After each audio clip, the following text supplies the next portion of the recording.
সাম্প্রতিক সময়ে ইসরায়েলের ভেতরে হিজবুল্লাহর বড় ধরনের ক্ষেপণাস্ত্র হামলায় ইহুদি রাষ্ট্রটির মাথা ব্যথার কারণ হয়ে দাঁড়িয়েছে।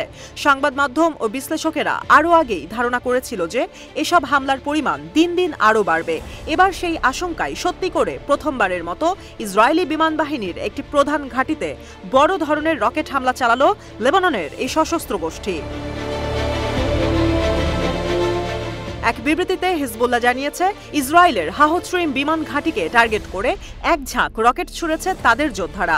গাজা এবং লেবাননে ইসরায়েলি বাহিনীর গণহত্যামূলক আগ্রাসনের প্রতিশোধ হিসেবে এই হামলাটি করা হয়েছে। মেহের নিউজের এক প্রতিবেদনে জানানো হয়, ইসরায়েলি বিমান বাহিনীর জন্য এটি একটি গুরুত্বপূর্ণ ঘাঁটি। এখানে রয়েছে ইসরায়েলি বিমান বাহিনীর বিভিন্ন সামরিক সরঞ্জাম, পরিবহন ইউনিট এবং একটি ইঞ্জিন কারখানা।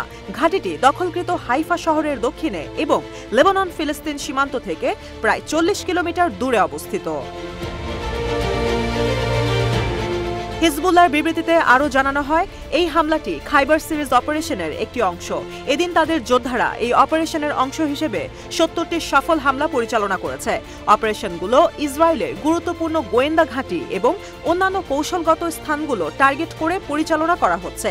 এদিন তাদের ড্রোন ইসরায়েলের টিবেরিয়াস এলাকার একটি সামরিক ঘাঁটিতে আঘাত হানে।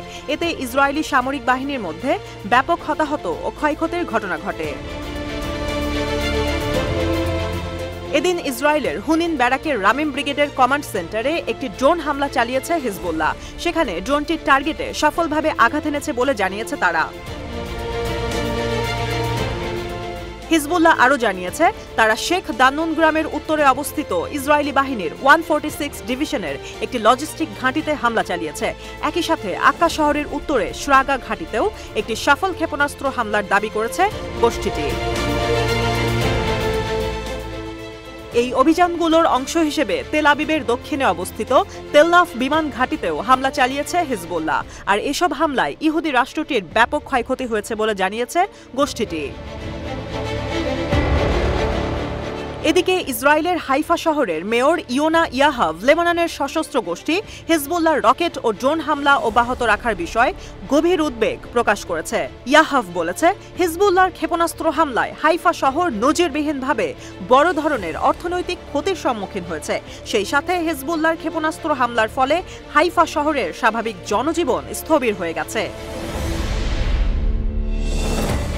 অন্যদিকে হিজবুল্লাহর ক্রমাগত ক্ষেপণাস্ত্র হামলার কারণে অধিকৃত উত্তরাঞ্চলে বিশৃঙ্খল পরিস্থিতি নিয়ে উদ্বেগ প্রকাশ করেছে ইসরায়েলি মিডিয়াগুলো বলছে, ইসরায়েলের অধিকৃত অঞ্চলের আরও ভেতরে হিজবুল্লাহর হামলার পরিমাণ বৃদ্ধি পেয়েছে। ফলে উত্তরাঞ্চলে বসবাসকারী ইহুদিরা বিগত মাসগুলো থেকে ঘরবাড়ি ছেড়ে চলে যেতে বাধ্য হচ্ছে।